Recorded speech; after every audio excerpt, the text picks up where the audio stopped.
Governor Bobber. I like good day, doctors. George Allen here. Good day, doctors. Hey, this is Governor Chris Christie from New Jersey. Good day, doctors. Go! You're watching Dr. Politics.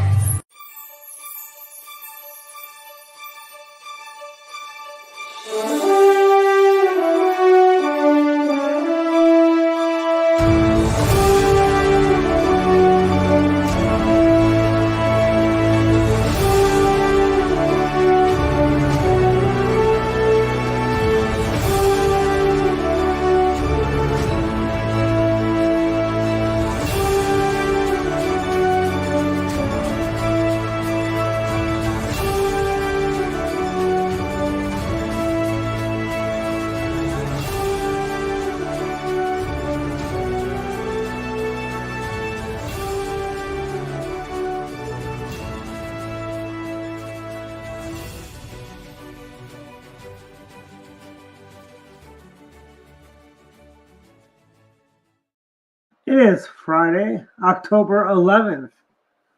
People need to start, I think next week people will be turning on their heaters, frankly. It is October, what's the old tradition? You don't turn on the heat until October 1. Last year, you didn't have to turn it on until like December, I think. That's how nice and warm we were all the way through. No, it's chilly in the morning, though. I mean, I leave for the gym at 04:30 or thereabouts. And, yeah. We're talking low 40s right now, and maybe even going to go into the high 30s. And I'm thinking, like, I probably should just go ahead and shut off my outside water now, just as a precaution. Yeah. Actually, when's it going to hit 30s? You think next week or Sunday? No, I think we still have some time, but we just had a cold spell, and which is, I mean, it makes for some really nice fall days during the daylight once it finally warms up a little bit. Well, have you seen were you able to see the northern lights where you are, or is there just too much light where you are as well? Yesterday, the northern lights were visible. I think they're visible again tonight. Huh, yeah. Or as that famous Simpsons episode, Aurora Borealis, confined to just your kitchen? Let me see. That was when Skinner had Superintendent Chalmers on. And he burns the steaks or whatever he was cooking. Then he goes out the window to get Krusty Burger, serves him as steamed. And the guy goes, "It's a New York thing." He goes, "Oh, I'm from New York." He goes, "Well, he goes, I'm from Utica." He goes, "It's a Utica thing." He goes, "Oh, I wouldn't know. I'm not from Utica." I swear, I don't know how you remember all these episodes. I mean, Simpsons has been on for how many years now? 35 years. 35 years. See, over 35. It's coming up on 40 because the Simpsons started my freshman year in college, 1989. It was like Seinfeld episodes. I remember almost every Seinfeld episode. I hated Seinfeld. I never liked Seinfeld. I thought it was a bunch of losers on that show. All they did was walk around and talk about stupid things that.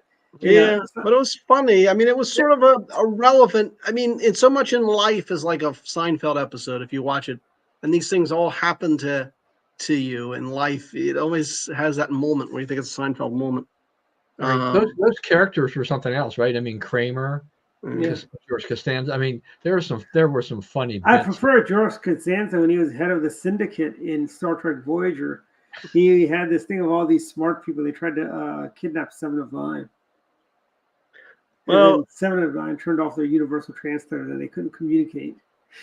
Costanza's like the dark side of everybody. And remember when Jerry was trying to pass a lie detector test, and he wanted George to give him some advice, but George said, "It's just natural. It's hard for me to give other people advice on lying." But he said his one bit of advice to Jerry was, "It's not a lie if you believe it." It was always such.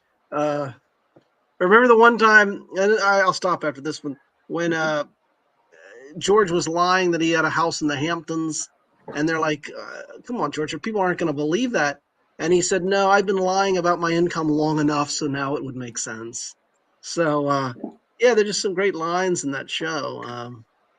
See, but that thing, if it's what you just said about if it's a life you believe it, I mean, that's perfect for, like a Bill Clinton and lots of Democrats that we've known, right? It's like they're great at lying, but they're like, hey, look, if people believe it, then what's wrong with it? And I think during the Clinton years, I was convinced that Clinton was such a good liar, such a serial, that he believed his own lies. I mean, it was maybe so.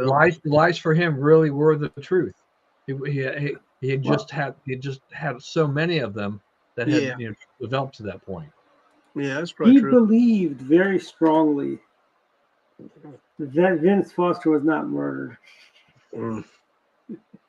But I mean, but I will tell you this. I mean, television is not. I mean, there's nothing on television right now that you'd want to rearrange your schedules to watch. When I was a kid, Friday nights was The Incredible Hulk, Wonder Woman, Dukes of Hazzard. Oh yeah. And then it became Dukes of Hazzard and Dallas and Falcon Crest, which I never was allowed to stay up that late to watch those shows. But They had an awesome lineup. And then you had on Knight Rider on NBC, and you had Manimal for a while. Great show. Too bad it got killed. And then you had Fridays. You had Webster and Blue Thunder on ABC. Right. And then after, I think this probably happened, I guess, in the 90s after Dallas went off the air. They started doing their comedy blocks for Friday night. I think it was what they called a block party or something like that. No, that was CBS. They had the block party. They had TGIF.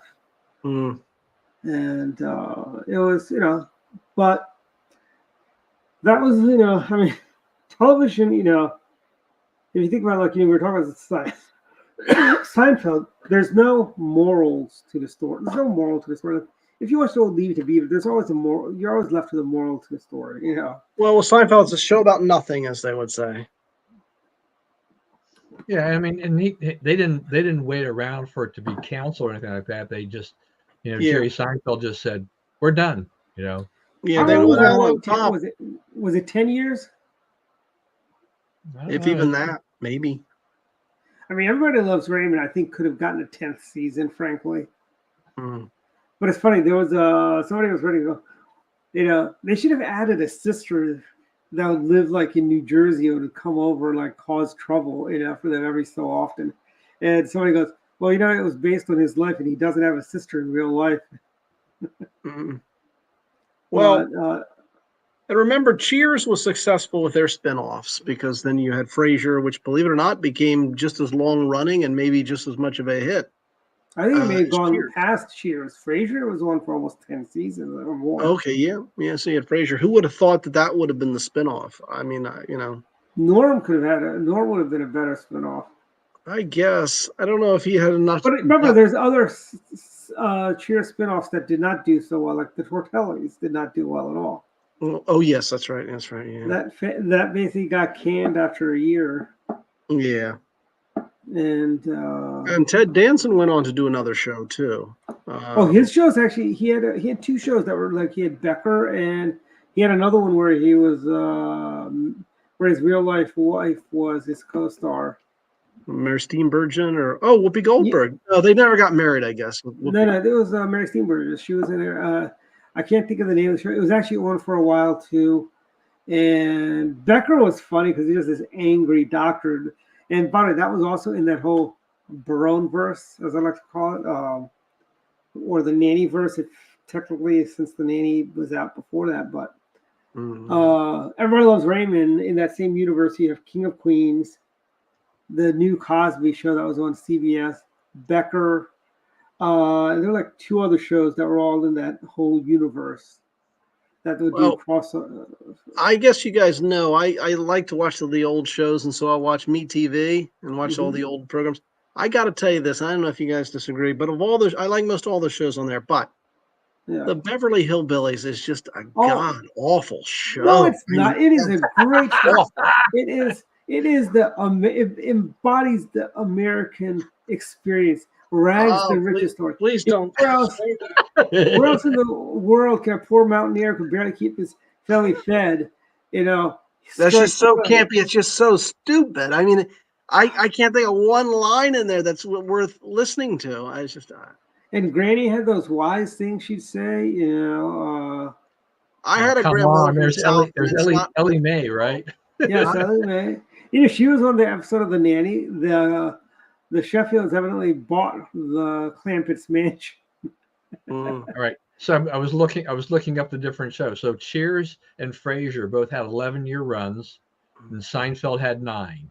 Okay. And Danson and Steenbergen were in a show called Ink for 1 year. Oh, that was just a 1-year show. Yeah. So there we go. Well, that show, I think I did. There's one episode I saw, or I should say, yeah, and it was interesting, and I switched it off when it was commercial game. But the characters were all very mean on that show. I think they were like reporters or something like that. Yeah, so I don't know that. but This is Murphy Brown. So yeah, I mean, I don't know. I mean, Dave. I mean, since I'm a little older, I mean, I grew up in that Beverly Hillbillies era. Yeah. But I mean, what was I watching as a kid? I mean, what were the shows? It was Beverly Hillbillies. It's Green Acres. It's Petticoat Junction.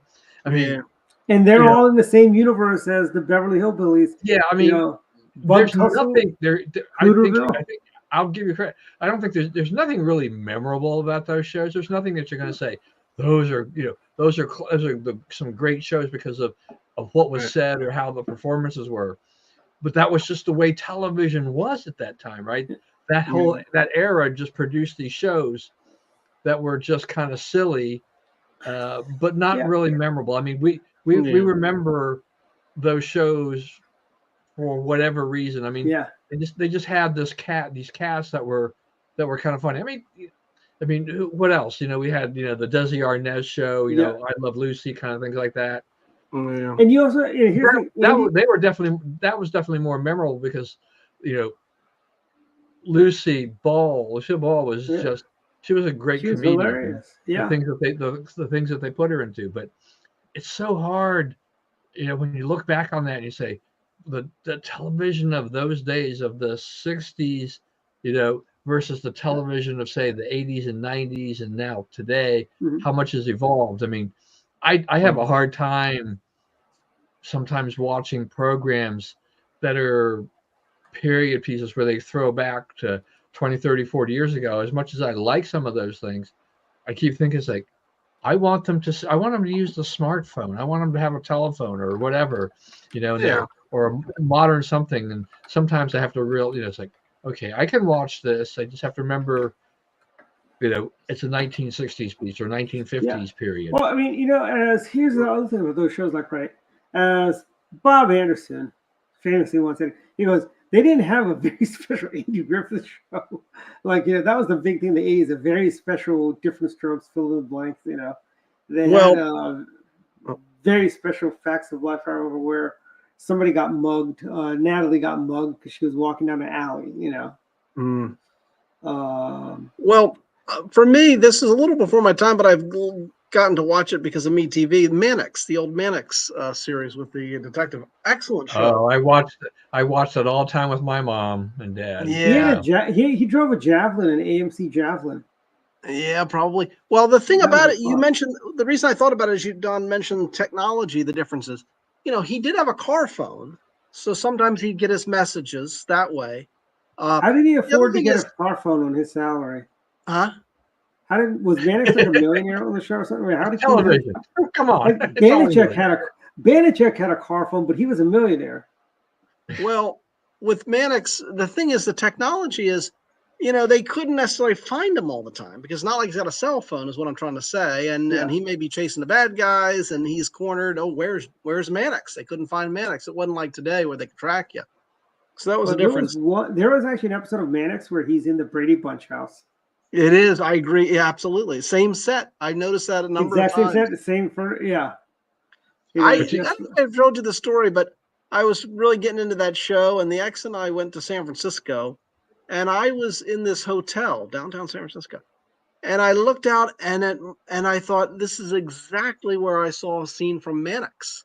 And it's like, I looked out, it's like right here. It was exactly where Mannix was. Somebody said about the hotels, they haven't redecorated since the 1960s. Yeah, I think it looked the same in the hotel lobby. Actually, Mannix was the 70s. When Mannix was there. But I mean, you got those. That was a Roland Martin production, I think, or is it Quinn Martin? One or the other. Quinn Martin. Yeah. You remember we had that period of where detective crime shows, right? Columbo, Barnaby Jones, Mannix, Barnaby Jones. Yeah. You know, Y50. You had that. You know, all of these shows that were just out there, and also those shows, the characters, yeah. the lead character, they always have this kind of signature car, like that's Cannon right. had a Lincoln Continental, Rockford Kojak had Files. he had a Camaro. No, I think it was a Camaro. And yes, definitely was a Camaro. And Mannix had that Dodge Dart in that first season. A green Dodge Dart, British Racing Green. You sure it wasn't a Javelin? Because that's something Chris. Well, he may have. He had different cars, but that one, maybe it's the first season. He had the Dodge Dart. I gotta read up on the show. I bet he was probably like a millionaire or something. He was a millionaire adventurer, like like Banachek was, you know. I don't know, but those cars, every episode, my brother used to joke that every episode he'd have a car explosion. Every episode. Every episode, a car would go off the cliff and explode. Well, if you remember the Lee Majors series, it was probably a series, lot cheaper to blow up cars back then. Yeah, I guess. Well, I mean, look at shows like Dukes of Hazzard. They were working with a Charger that was not being built. You know how many Chargers they probably ruined doing those jump scenes and what? It's kind of like the Fall Guy, Lee Majors' other series. Pickup truck that they jump into. He goes after one. They went through so many of those GMC pickup trucks, you know. Yeah. And I mean, it's hard. I mean, Dukes of Hazzard. I mean, that's one where you can't do it with classic cars anymore. Like even Charlie's Angels. You know, what's her name? Cheryl Ladd drove the Mustang 2. You know, and people bought Ford Mustang 2s, which was an ugly car, which is the ugliest Mustang until the Mach-E came out. Yeah. But do you see that Cannon car, that Lincoln Continental? That's a big boat of a car. It's a beautiful car. I used to have a match. I don't actually have it around here.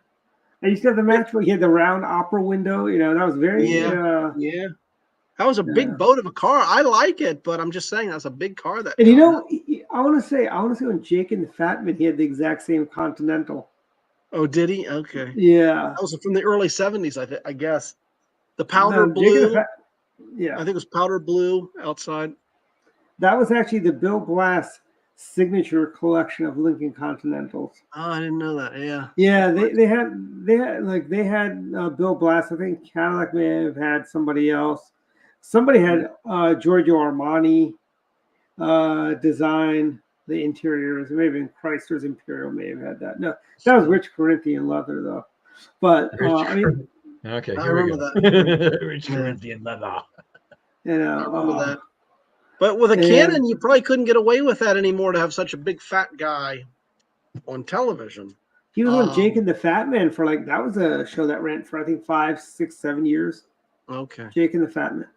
And and you know that was actually a Steve Silverman show, and his other show was Matlock, the Father Dowling Mysteries, and he had another show that just got renewed every year. They weren't super popular shows, but they get renewed every year. Like Matlock was on forever, and now they got the pale imitation of Matlock, kind of like if you ordered Matlock from Wish.com, the new CBS series Matlock with some uber liberal woman. I'm trying to think who's playing Matlock. That Kathy Bates.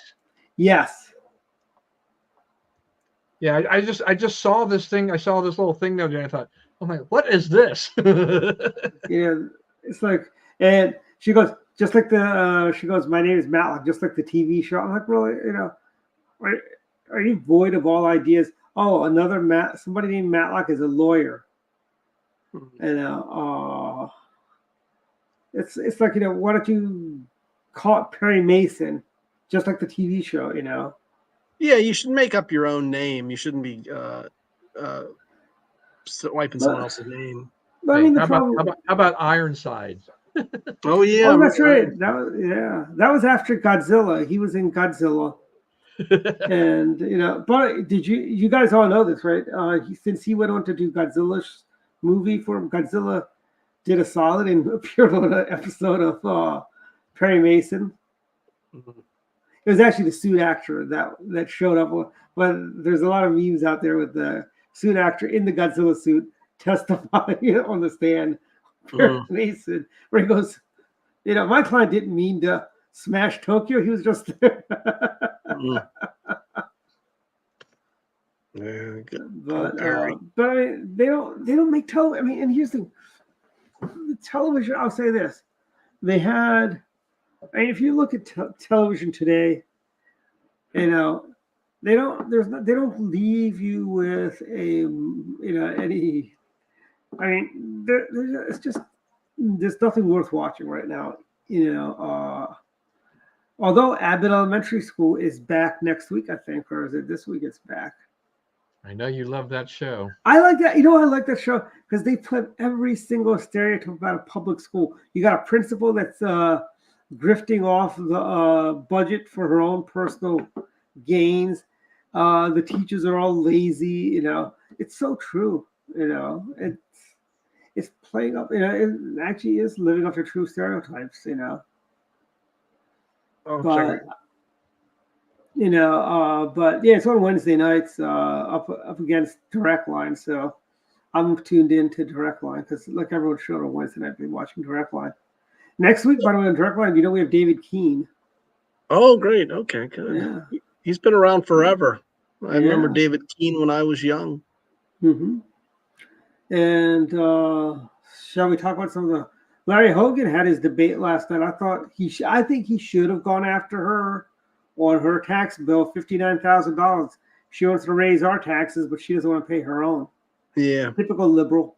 Yeah. Well, how do you think it went? I saw a little bit of it, but I didn't see all that much. Well, I was with you and Governor Walker last night. I just saw the highlight videos. I thought he I did saw okay. highlights. I think they Yeah, on the local PBS channel. Maryland Public Television is replayed. On MPT, I think they replayed it. And I think one of the things, I think the governor is going to win, frankly. And I think Neil Parris is going to win too, by the he's pulling up. And I don't know if you've seen those nasty commercials she's running against Neil. You could say stuff about other politicians. Let's say there's a certain woman that ran for Montgomery County in the 6th district. You could say stuff about her all day long, right? But Neil is a genuine nice guy. He's not this horrible person. She starts scolding and wagging her finger at him with some candidates for him. That's very hateful. Is that what I get from you, Mrs. Delaney?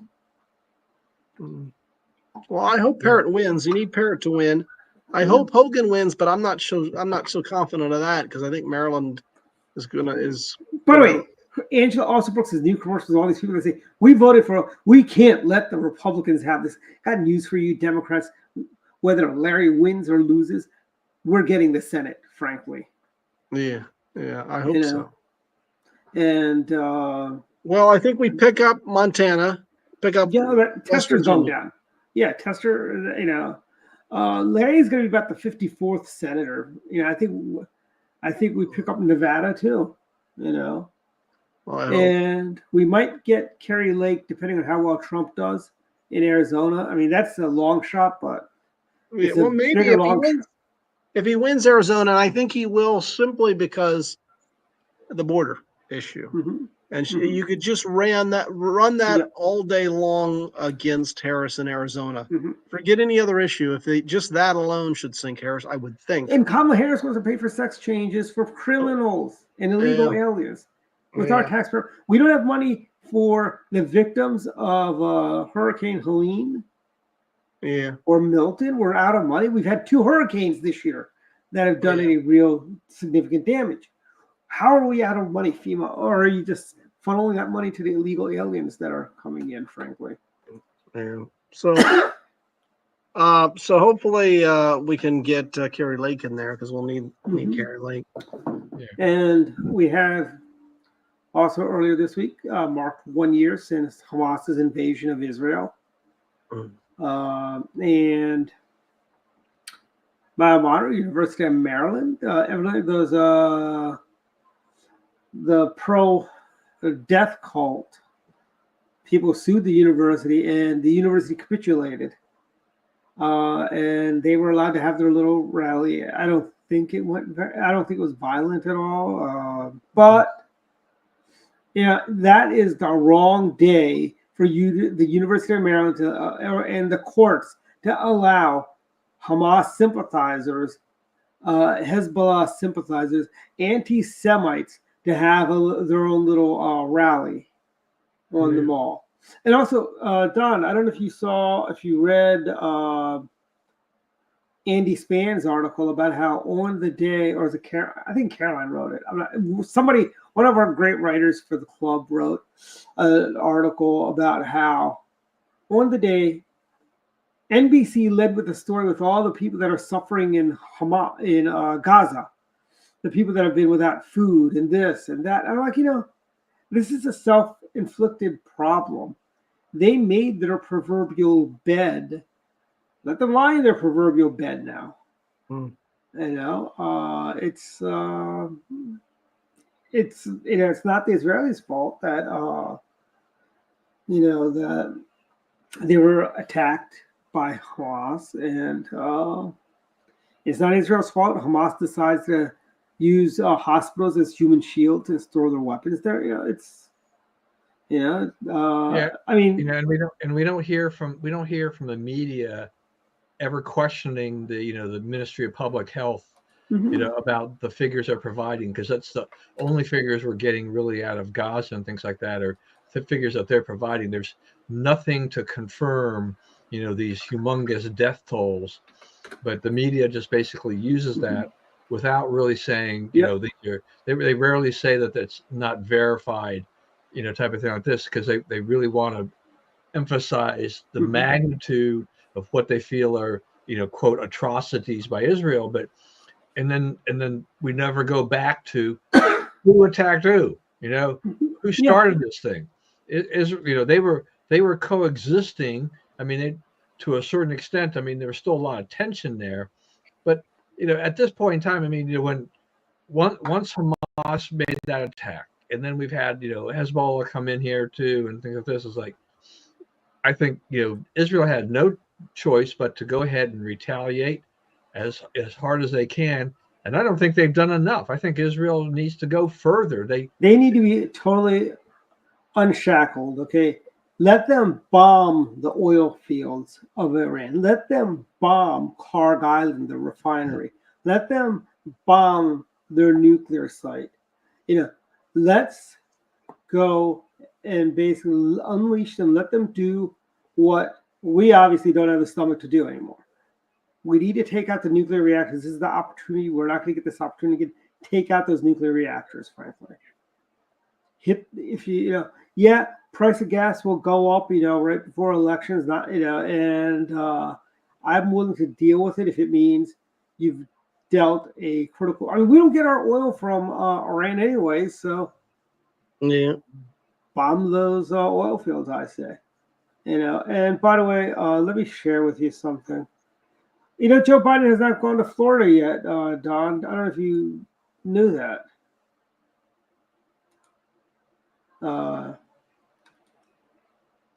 Hasn't checked out the damage from. Yeah, here is I see that's nice side by side. This is President Bush after Katrina. This is Joe Biden. He can't, and this is something that I think needs to be addressed, the media biases. If you remember, after Katrina, NBC and CNN, and they were all talking about having permanent bureaus in New Orleans, and all the people that haven't eaten since days before the hurricane, like NBC, the hurricane came on a Sunday, Monday type thing. And this woman goes, I haven't eaten in 4 days. Well, wait a minute, what happened? I could have said maybe you didn't eat anything on Saturday or Sunday, but what about Thursday and Friday? There was no hurricane, people were prepping, it's like stuff like that. There is, and the only difference I see is that these are Republican, these are states where President Trump is leading in the polls, where President Trump's probably going to win, and that's why they're dithering on helping the people. If this had happened in Asheville or Raleigh, you'd have every Hollywood elitist running down there to talk about all the poor suffering, and if it was a Republican president, that's another thing that has to be in that equation. And you've got these people just talking about, you have Kamala Harris, who decides to crack a beer the night Hurricane Milton is pounding the west coast of Florida, or the Gulf Coast, I should say. And she's sitting there having a beer. I mean, how does that look? We need to run that as a commercial where one split screen, we have the hurricane and people preparing for the hurricane in Florida. Then you have her cracking a beer and cackling with Stephen Colbert on the late night comedy show, if you can call it comedy, even, frankly. Yeah, I don't even call it comedy. Yeah, I mean, there's the thing about Harris is there's so much to go after with and it. And here's the other thing. President Bush was briefed, and he was talking, and he was not, the popular narrative from the left was, oh, he was on vacation at his Crawford Ranch. It's not like Joe Biden's vacation where he's lying on the beach sleeping. Frankly, President Bush, as we know, a number of people that work for his administration. Yeah, Crawford was not a vacation. He was still working when he was in Crawford, frankly. Oh yeah, no, he was. But Joe Biden, he gets to have all his ice cream that he wants. What does he like? Yeah. Butter brickle or whatever is his favorite flavor of ice cream. The other thing is, this week we're ending this week, and it was another horrible week for Kamala. It looks like she had her View interview. I guess that was earlier in the week, where she was asked anything she'd do differently than Biden. I think it was meant to be a softball to let her knock something out of the park, and she seemed surprised by the question. And I don't know why she's surprised by the question. She should have seen that one coming, maybe not on The View, but someone was going to ask her, well, how are you different than Biden? I would think that that had to have gone through her mind back in July. Mm-hmm. But she seemed kind of surprised by it. But, I heard one theory that Biden agreed to back her on one condition. There may have been more, but one condition, she didn't try to criticize him. I thought the condition was she has to pardon him when he gets indicted. Oh, that may be another condition. I don't know, but that's what I heard. that she was told, "I'll do it, but don't be criticizing me on the campaign trail." So maybe that's the reason she couldn't. That question was asked 3 times, right? Bill Whitaker asked her that question on 60 Minutes on Monday. She was asked that question on The View, and she was asked that question by Stephen Colbert, and she couldn't. The best she could do was say that she wouldn't change a thing. Which also gets to the point of I thought, people, she's been trying to go out as the change agent, right? We want to turn the page. We want to do something different. Well, you just said you wouldn't change a thing. And yet you've been talking, because you certainly can't say you want to turn the page from the Trump administration, because you're in power. The Trump administration has been out of office for over 3.5 years. So what are you turning the page from exactly? Are you turning the page from the Biden administration? Mm-hmm. Maybe some of the things you say are true. So it's maybe there are some tacit agreements about criticism, and look at Biden. Biden has seemingly kind of thrown her under the bus or close to it a couple of times. He came into that press briefing room recently, and said some things about how they're on the same songbook, pages from the same songbook, and just reiterated how the two of them are tied together, and left her with very little wiggle room, if you think about it, in terms of where is she going to go.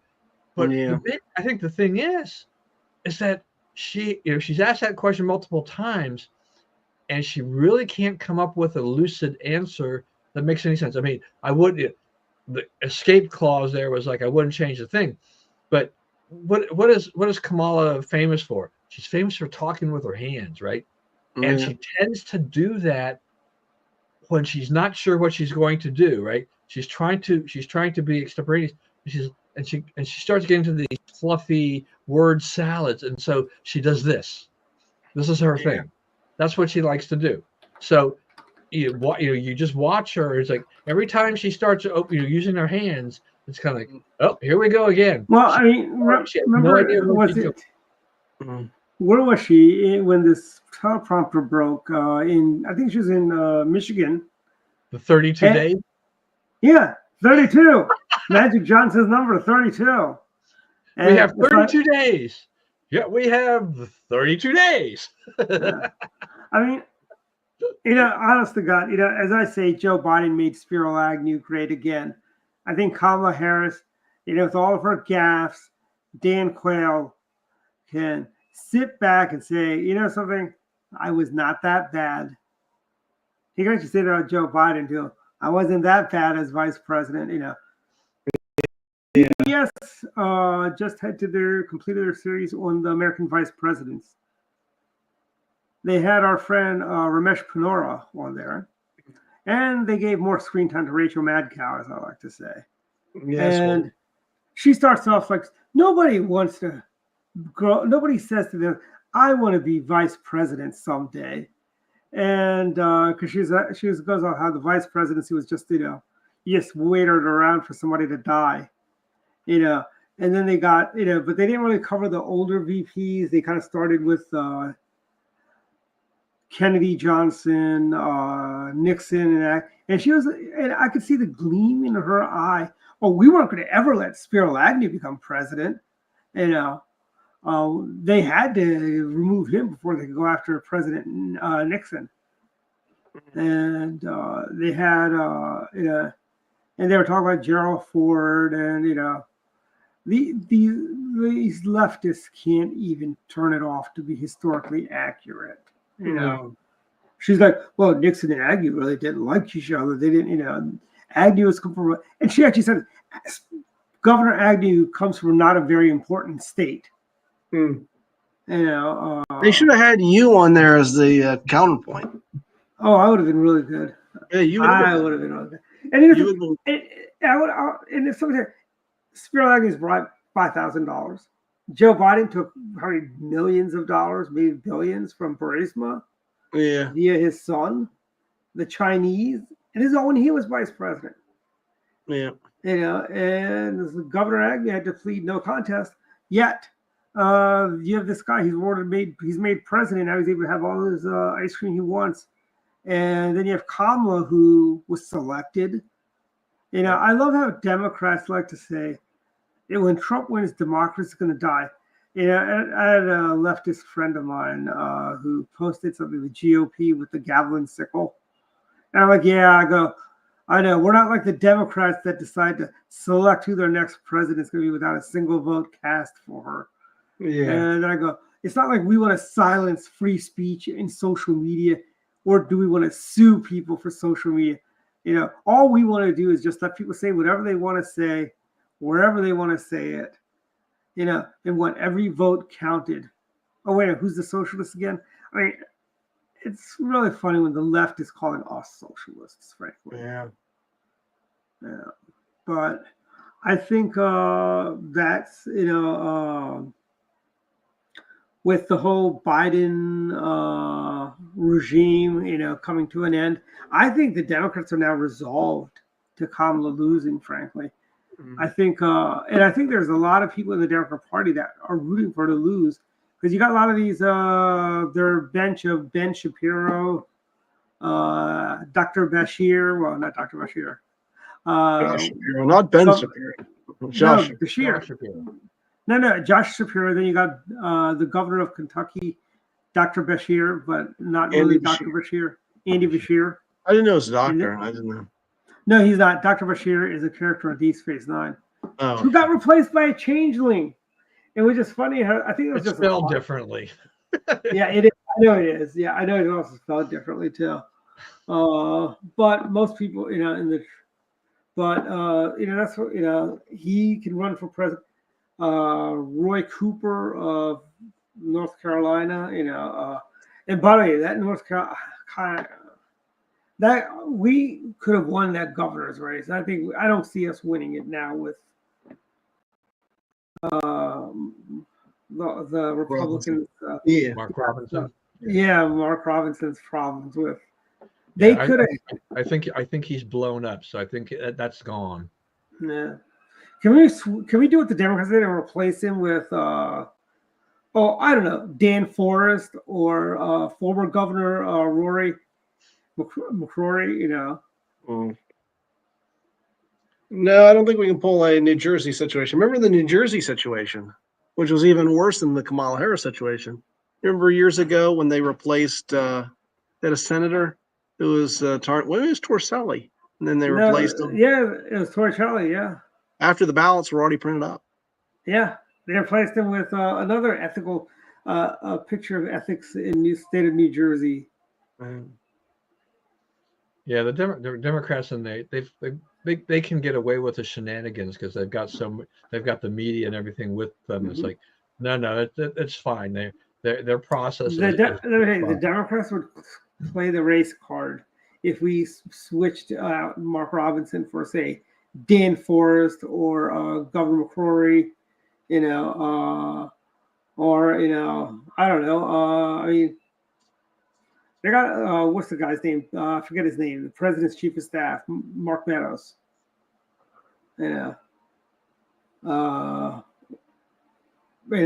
scream the race card there. Liddy Dole's still alive. She could be the governor of North Carolina. Liddy Dole.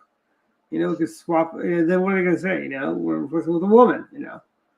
But I think did nobody do any research in the North Carolina GOP for this?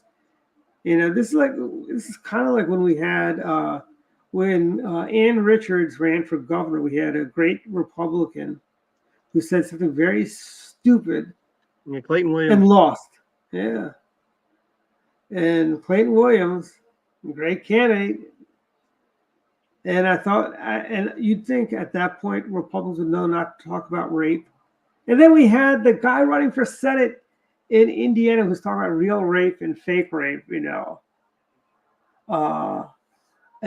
it's like, didn't we learn anything from Anthony Williams? We don't talk about rape. It never ends well for us. But it's one of those. And they always accuse the Republicans of racism anyway. Well, the Democrats play that race card all the time, and nobody ever calls them on it. I mean, every time, and if there's anybody in the conservative media that does, it doesn't go anywhere. But yet, the Democrats are the biggest race baiters there are in politics. Yeah. I mean, I hear from a lot of Democrats in Montgomery County who tell me they're not. They say it so fast it's funny. I think they all got a memo to say that if you're not going to vote for Alsobrooks, you got to say I'm voting for Larry Hogan, but it's not because she's black. I'm not voting for her. I think Larry Hogan's so much better. I wonder if the Democrats sent them all memos. That's what they all say. We're voting for Hogan. And by the way, Democrats, Angela Alsobrooks supporters who said you voted for Hogan twice, but you can't bring yourself to vote for Larry for U.S. Senate. We're still going to have the Senate. It doesn't matter. So, then again, they also remind me of us. Remember Rush Limbaugh used to call about the seminar callers. I voted for Bush twice. I vote, but I'm just mad, actually back then they voted for Reagan twice, they voted for Bush, they voted for, Dole, but I can't support George W. Bush because he's blah, blah, blah, And I think that's what these are. These are like, as Rush Limbaugh called them, seminar commercial people that go on television and say, oh, I voted for him twice, but I can't vote for him again because we can't let them have this.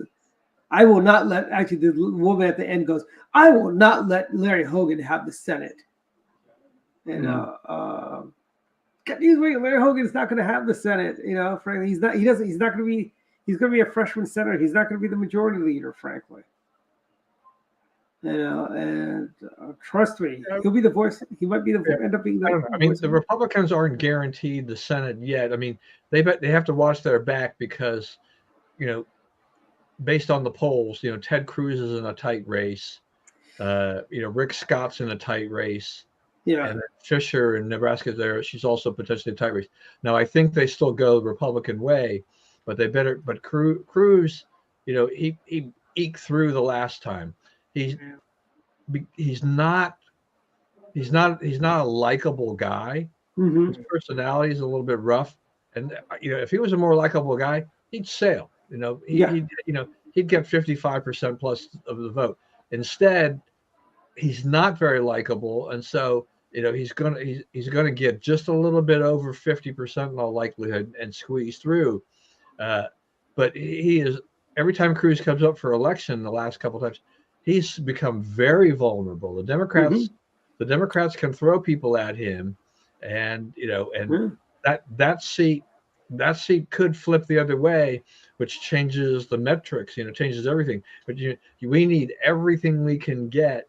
There isn't any reasonable reason that Cruz should lose except for his likability factor. And Ted may want to rethink his personality at some point, because if he maybe not run for re-election after this.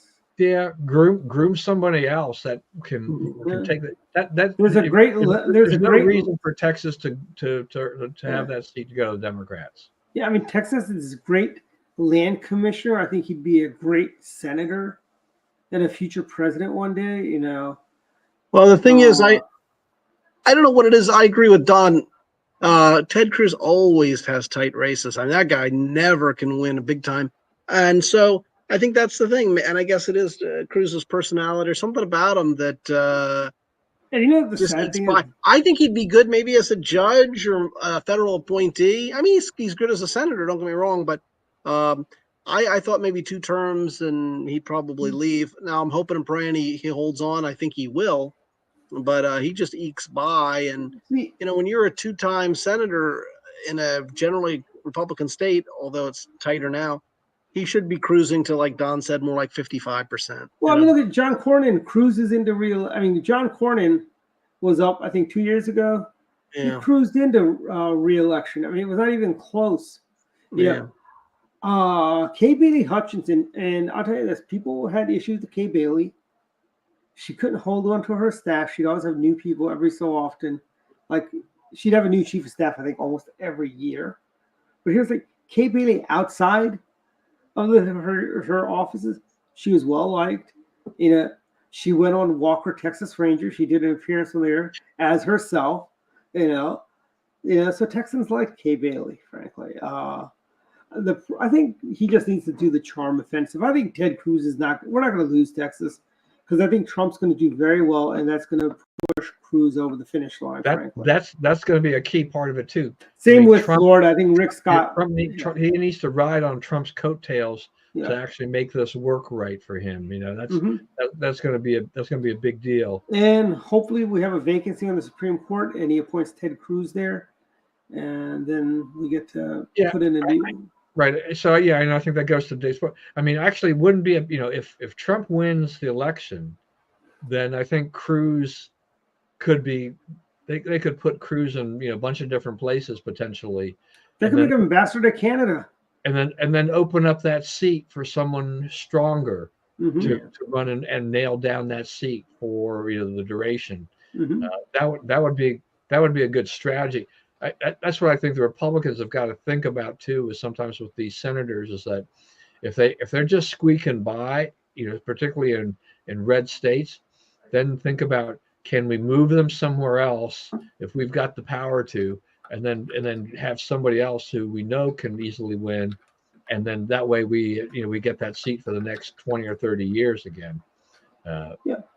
And Greg Abbott would be a great United States senator also, by the way, just saying. And I wouldn't be surprised if Abbott probably would. I mean, a lot of governors, they definitely have their sights set on things like that, right? They'd love to be able to have a shot at being a U.S. senator. Yeah, he'd be good. Their land commissioner guy, I can't think of anything. He's a friend of Gary Bases, would be a really good senator, I think. And with the governor's seat opening, I mean, even Governor Perry would be a phenomenal senator. I think he is a great orator. I don't know if he'd do it because he's run for president twice already now, frankly. But I think we put because the liberals already hate Ted Cruz. Imagine him on the United States Supreme Court. That would be so. The thing is that right? I mean, that when you nominate a senator for something like that, it puts his fellow senators in a tough position, because it's like, he's been, you got someone who's been part of your body for a number of years, even if they're on the opposite side of the aisle, do you come, how much nastiness are you going to come up with here, and then to deny that person a chance to serve in a high position? It gets a little bit tricky for them, because that the U.S. Senate is such a clubby, group of people, regardless of party, and so it puts the Democrats particularly in a kind of a tough situation in terms of how far do they go to knock the person down. So that would be fascinating to see how that would be handled in the case of Cruz. But once again, it goes back to Cruz's personality can be a big negative there, is that they can leverage that against him in a sense without offending some people, because there probably are a bunch of senators on both sides that don't particularly like Ted Cruz, but the Republicans are like, well, he wins races, he's pretty good conservatives on our side, that's fine, we'll take him. But boy, we'll get him out of the Senate. We don't have to ever boy deal would with we like that. to see someone else there. Yeah. And if it becomes an open seat with him at the Supreme Court, I bet Beto O'Rourke runs for that. That's who I think the Texas Democrats have got court to run for that, because they have no one else in Texas, frankly. Yeah, but he's already lost a couple times, hasn't he? Yeah, I mean, the guy who's running against Cruz right now, I mean, if he puts up a good fight, there's no reason he can't come back and run again. I don't know if he'd run.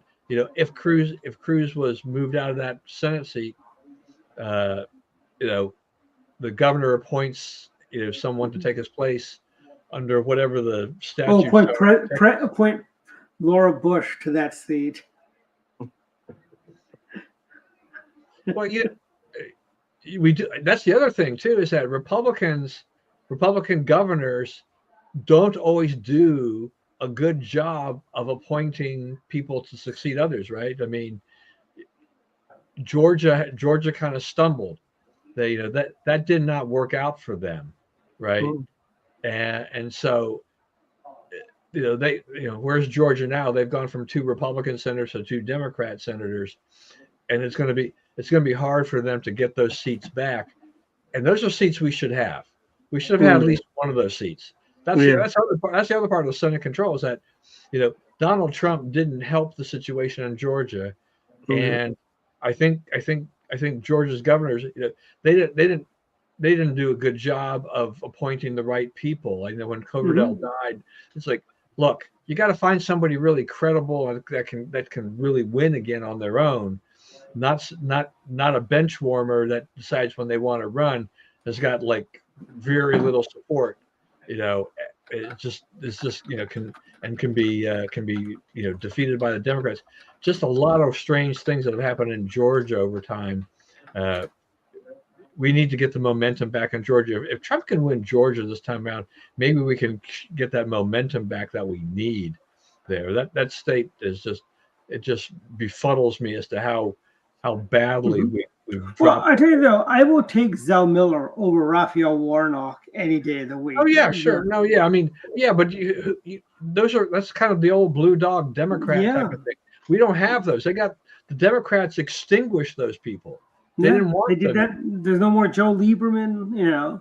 Or Joe Manchin's now. Joe Manchin will be gone. Joe Manchin, yeah. But we have there's a long litany of those people who, had Bill Bradley. Pat Moynihan. I mean, look, Sam Nunn had some good things about him, right? Yeah. Scoop Jackson, there were some good things about him, right? So you have this history of Democrat senators that actually were trying to do good. I mean, we didn't agree with them all the time, but they had some very strong points that they would make about certain issues, and which would cross party lines. But now we are definitely just like divided like heck. There's very little of this agreement that goes on. I mean, look at Maryland. The Democrats go after Anthony Muse every time, trying to knock him off, because he doesn't sing with. I mean, he votes for every spending bill there is. Let's be honest about Anthony Muse. But on the social stuff, he comes out and supports us. He works with us. And I remember Annapolis, They always say we're not like DC. You know, there's no Democrat Republicans. We all look at Maryland. I think Annapolis has just become just like Maryland, especially since the last election when now any cuckoo bird state delegate or senator from Montgomery County can decide to add some frivolous project to the budget. And now the fact they've got a governor who is basically amening everything they want, frankly. They're going to get their every kooky spending programs. And they have already, Larry Hogan left them a great surplus. They just burned through that surplus like, Sherman through Atlanta.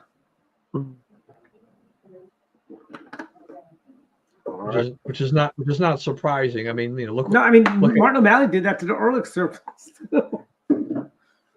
Yeah, and whatever happened to? I mean, there hasn't been a Republican governor in like forever in California, but they had a surplus in California, Yeah, and they blew it all up. Yeah, when what do you call? He ran for president. That governor, the last Republican we had there, Wilson. Pete Wilson. Yeah. Pete Wilson, but we had got Republicans after Pete Wilson. You had Arnold. He was hardly a Republican, and I am really irritated by it. Talk radio. I remember Tom McClintock would have been a great governor. Yeah. Bill Simon, who ran and just lost, would have been a great. Firestone would have been a great Assemblyman Firestone. Assemblyman Bordenaro. Peter Uberoth. Peter Uberoth would have been good. Yeah. I mean, honestly, we had 5 great, and everyone from Sean Hannity to everyone is like basically supporting what's his name, Arnold Schwarzenegger, because and they did that in New Jersey when Krispy Kreme had a primary against Steve Lonegan. Lonegan was the conservative, and Sean Hannity and everyone was all in for Krispy Kreme Christie. Yeah. You mean the same guy that's on the intro video? What's that? That guy, we say that with love, Governor Christie, if you're watching us. We say that with love. I remember the whole Schwarzenegger thing though, because those were the days when I was going to that convention all the time. Yeah, right? CRP, yeah. And he came to his first convention, and Republicans were just starstruck. Even the conservative, they just threw away all their principles and they just fawned over him. And they called Pete Wilson a rhino. I know. That's exactly right. And that split the CRP. About Pete Wilson being a rhino, but he doesn't hold a candle to Schwarzenegger. This guy, if I remember correctly, didn't the California Republican Party split because Pete Wilson was such a rhino? You had the CCR, Creedence Clearwater Republicans, and then you had the CRP, the California Republican Party, that had that big split with Creedence Clearwater Republicans were the more moderate ones. That one with Pete Wilson and the party. Remember Dan? Was it Dan Lundgren? Dan Lundgren, yeah. And then remember Knopfsinger used to speak at the CRP. Yeah. I mean, I haven't been there obviously now in like 7 years, but they're struggling. But they're losing some of their seats, which gives the Republicans a little bit more of an advantage because a lot since they're so heavily Democrat, when they lose congressional seats, it usually means one less Democrat in Congress. And I think California, I tell you, as I was talking to a friend of mine from California, I go, give it time. Like we were in the wilderness for 40 years until Governor Ehrlich. It was about 40 years, I think, from when Governor Agnew to Governor Ehrlich. We were about 40 years in the wilderness. Yeah, 60. What was that? 2002 for Ehrlich? Yeah, and he became governor in 64. No, 66. Yeah, 66. Yeah. Yeah, and then since he then became the vice president in 68. So yeah. So you had Because you'd had, you have you'd a had lieutenant- what, 34 years Yeah. between a Republican governor, which was Yeah. huge. And we didn't have a lieutenant governor back then, the Secretary of State. And then the Democrats said, none of their guys may be vice president ever again, but I'm sure one of our people will be VP sometimes. We don't want to let it fall for some reason to a Republican somehow. And that's where they got Blair Lee. And then you had, but I mean, Maryland Republicans until Paris Glendening were not that crazy. You had Harry Hughes, Marvin Mandel, William Donald Schaefer. They were all kind of left, but left of center. Yeah. They were more, and they were left of center. And I think, we could do, they were left of center. Paris Glendening took that hard, sharp left turn. And the sad thing is, Paris Glendening looks like a right winger compared to Westmore. Yeah. Right. And Martin O'Malley is so bad. Yeah. I mean, that's right. I mean, this is what has happened in the last, 20 years or thereabouts, is that we've just seen Democrats who we would have considered left of center or maybe hard left. Mm-hmm. They don't look anything like the current Democrats, right? I mean, there's no Mike Miller. Jimmy Carter to Joe Biden to Kamala Harris. Look at Bill Clinton. Oh, this has changed. Bill Clinton's right winger compared to Kamala. Oh yeah, absolutely, yeah. I was kind of shocked he got a speaking role at the convention this year. Was that Hillary? I forget. I think it was Hillary. It was just Hillary. It was not even Bill. Al Gore's got so much free time. He's going around to all the NASA's and talking about how what he's doing these days. I think he's doing a explaining tour about why the Earth hasn't, why Florida and New York are not underwater now. So yeah. Well, we're definitely past final thoughts. Oh wow, we are at final thoughts. It's 8:00. This was actually a good show. We started slow, talking about the weather and television, and we finished. Just cut off the first half when you got a show. I think we started off pretty well. So let's do this. Final thoughts, David Shepard. Well, I'll be back in Maryland on the 15th. Howard County and Ellicott City to push my buck and talk to and it's the Howard County Republican women you're talking to. Yep, at the Bare Bones Bar and Grill. I highly recommend the nachos there. They're very good. Yeah, so come on out and see me, and I will sign a book. They also for have you. pizza on their menu too, I think. Yeah, it's a good place. That's a great group of ladies there. So Yeah. It's my second time back, so they invited me back, which is always good. So I'm looking forward to that. And then, just watching the presidential race. I think Trump, I'm cautiously optimistic. I don't base it so much on polls. I just base it on the fact that Harris is a horrible candidate. And even with the softball, and even with CBS editing her stuff, it still isn't what you call good or inspiring or even close to presidential timber. So go real quick. Don't mean to interrupt, but that 60 Minutes piece. Yeah. I think Mike Wallace would be embarrassed how bad that the report, how they creatively edited. I didn't have to do that for when I sandbagged General Westmoreland. Yeah, that's right. So, but anyway, that's about it. And I'm just hopefully. I wish the summer wouldn't have gone so fast, but that's that. But anyway, that's about it. Back to you. Okay, Don. Final thoughts. Final thoughts. So we are seeing Barack Obama on the campaign trail, excoriating black men as to, why they shouldn't be voting for Trump, which is eliciting quite a bit of blowback on social media and things like that, and questioning exactly what he's doing there. But that also, I think that just shows too, is that she's kind of flailing along and needs something to kind of give her campaign some juice. But there's a huge difference between Barack Obama and his charisma and his ability to do things versus Kamala Harris. I was thinking too, just about that interview. One of the things that during that Colbert thing, and she said, for one thing about the difference is that, well, I'm not Donald Trump. It's like, once again, going to that message of, I really don't have anything to do or say. I don't have a great platform. I don't even know what my platform is or what my policy is going to be, but vote for me because I'm not Donald Trump. By the way, how did that work out for John Kerry when he said, "I'm not Bush"? How'd that work out for John Kerry? Just for thoughts, how'd that work out for John Kerry?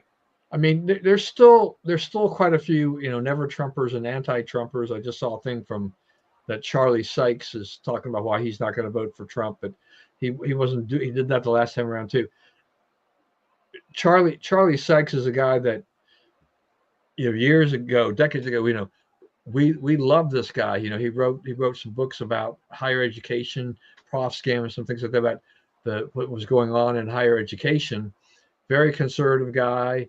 Had a conservative talk show out of Milwaukee, but Trump has put him on the other side, and so you have these people like so Liz Cheney. All the campaigning is like, well, exactly how does Liz Cheney really help Kamala Harris? Liz Cheney got smashed in her primary, right? Showing that the people in they didn't want her. She got what, maybe 30%. And God, I'm old enough to remember that. So it's like, exactly what kind of influence does she have anymore? So it's just kind of, I think that the Democrats are trying to find people that aren't going to be very effective for Harris. And here's the thing, Don. Kamala is very happy that she's been endorsed by a war criminal. Quoting Kamala Harris, she's been endorsed by Dick Cheney, who's a war criminal. So you didn't think that one through, did you? She's been endorsed by a war criminal. Yeah. And Putin endorsed her too.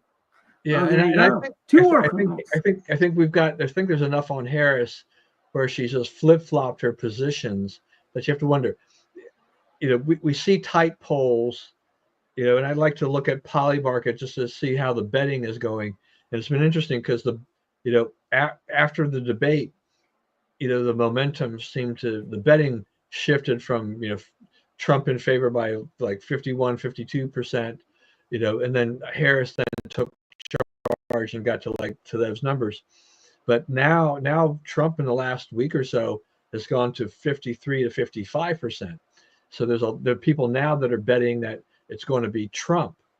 And the Democrats, I think they're they're worried, and rightfully so, because Harris has just not shown enough strength where the blue wall is that that she's going to nail this thing down. She could easily lose a good portion of the blue wall and lose this election. I think even Democrat pollsters are trying to figure out where are they really going to get the votes from. We're in early voting, we're in mail-in voting periods. People are casting their ballots. I think Kamala should go to Texas, by the way. I think she needs to go to Texas to campaign in Texas for votes. Don't worry, she's got the blue wall. She doesn't need to worry about it. She should go campaign in Texas and Florida. The thing that gets me about her too, though, is just that the more of these interviews I watch, she just has this smiling face, and then the hand movements and all this, trying to disarm the host, the interviewer, so that when she's asked a question, once again, back to what I was saying earlier, and she doesn't know the answer, which she doesn't know the answer to most things, she just basically goes completely around, circles around there, and you're left with nothing. I mean, that's why, look, despite that little editing thing that CBS News did to clean up her answer, that didn't even save her. Bill, the original part of that is when Bill Whitaker asked her that question, about that, and also about Netanyahu. Mm-hmm. He really didn't want to let her go because she's like, but he kind of readdressed the question. Because she wouldn't answer the question, and so you've got some people out there that are actually trying to practice journalism, surprisingly so, from the mainstream media. Not enough of them, but some of them.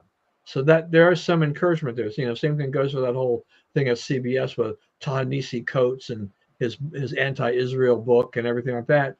That was, did you they made the guy apologize to the guy, the anti-Semite. It's like, what's the matter with CBS? That was crazy, right? I mean, the thing too is that if you read the stories about that whole thing, is that CBS, CBS News is talking about how they have a long and rich history of being fair, not biased. They've, all this stuff, and I'm like, what network are we talking about here? That's What rather network? untrue that they're not rather biased, Yeah, Yeah. rather bias. Yeah, and same, I mean, and I don't pay attention to CBS Morning News. I never heard of this guy, Dokupil, but now I've become a fan of him because he was actually trying to hold Coates, accountable for this book rather than say, I'm going to bow down and just give you the whole spiel and let you just say what you want to say, and without any context. I mean, he was saying, what was that? The book would be good in, what was it, a terrorist backpack or something, Yeah. He ripped him up pretty good. But oh no, CBS, all those internal people, they went, oh, you can't say that. That's not what we talked about in our in our editorial meeting. You can't go off script at all, and everything like that. So you got a few people out there that are actually trying to do the right thing. It's unfortunate what happens when they do that.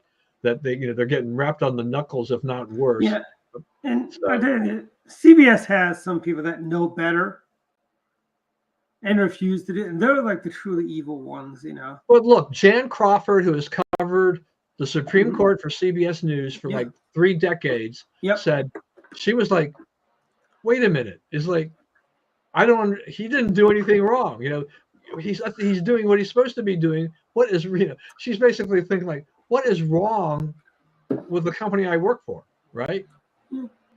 I wonder if our friend Major Garrett came to his defense. Yeah, so probably not. He's a corporate shill. Yeah, he's just going. I think we've lost him. He's horrible. Good and riddance. I want to know.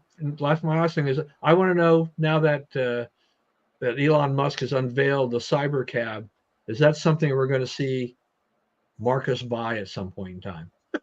Oh yeah, by the way, last night he gave Governor Walker a tour of his Tesla truck. Oh, is that right? Yeah, I got pictures of him inside the Tesla truck and so on. I'm glad Marcus can afford to do that. I mean, it's such a conversation piece. I know, it's like, it's magic. It's like years ago it would have been my Cadillac, but I think when you come to EV trucks, I think the Rivian is probably a better, more functional truck. But I don't know that Rivian is, they're losing so much money. I don't know how long they're going to last. They'll probably be bought up by Ford or some of that. I don't know. I mean, look, there aren't any major automakers that want to make EVs anymore, right? I mean, we've got all those mandates, right? I mean, that even with Harris, they tried to back off, like all the Cadillac lyrics are being sold as get rid of gas-powered cars and go all EV. But what's happening? GM, Stellantis, Ford, they've all pulled back, right, from producing that because they lost money. Stellantis is in real trouble, by the way. Yeah, they are. I know the grandson of Walter Chrysler or the great grandson of Walter Chrysler wanted to buy Chrysler Dodge Ram from Stellantis because next year Chrysler turns 100, and but that didn't. Stellantis says, nope, we're not selling. It's going to be part of the Stellantis Borg Cube with Renault and all these other car companies. Yeah. But all right, let you finish, Dwight. Sure. First, for our Jewish friends, let me just say, Jamar Chata Ma Tova. Happy Yom Kippur. Tomorrow, right? Yes. Well, tonight, tomorrow, sunset. right? Sunset. Yeah. Starts sunset today. So, yeah, my nephew wrote that down for me. But anyways, the other stuff, I want to thank Young America's Foundation and Governor Scott Walker, who came out to speak to the Montgomery County Republican Club. We had a standing room only crowd there. David was there. It was wonderful. He gave some great inspirational talks. He took a lot of questions, you know. And it was great evening. You know, thank you, Governor Walker, once more.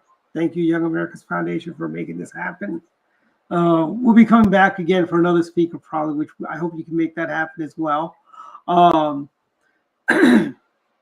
it was, you know, just a phenomenal evening. Everyone enjoyed themselves. I saw people that we haven't seen in a while, like Charlie Stansfield. He was up. He came to this event. You know, Charlie Deegan had ventured up to come on up for that as well. It all worked out well. I thought it was a wonderful evening. And another final thought I have is we've got some great articles on the Montgomery County Republican Club website. Check them out. They got some great stuff. We've been getting a lot of articles about the true cost of illegal aliens, as well as the media silence on Biden-Harris's response to either hurricane. But you know, why isn't Kamala in Florida? Why is she, you know, not? It's like politics 101. I'm sorry.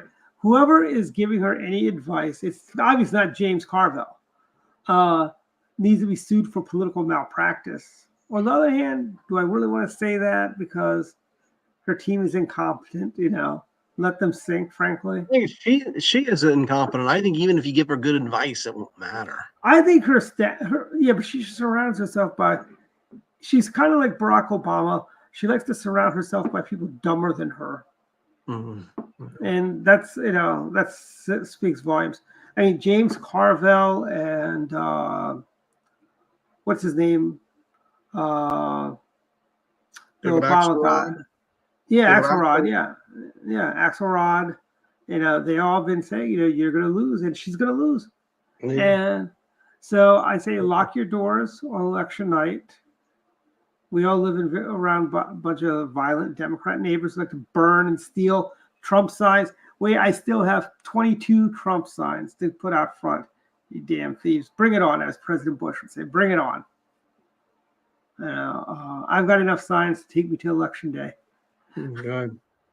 Good. Yeah, so, and also, Nicola Ambrose was there. Thank you for coming on out for that event. She's going to be making a big announcement in the next couple of days about a fundraiser in Montgomery County for the Trump campaign. And that's about it. Thank you, everyone. One last thing. There is a new YouTuber. I don't know if he's quite local or not, but he does these great stories on. He basically dumps down Greek mythology and other stuff like that. His name is Jake W. Check him out. He's got a great channel, and always check out, you know, Trains Are Awesome, Sammy Marco's channel, Classy Whale. Great local Maryland-based, and Sean of Steel, great local-based YouTubers. Check them out, watch them. You know, especially Sammy Marco's channel. I think he just recently got started. Check him out. He's got a lot of good train trivia and stuff like that. So, anyways, that's about it. We'll see everyone next week. Take care and good night, everyone. Good night. Night.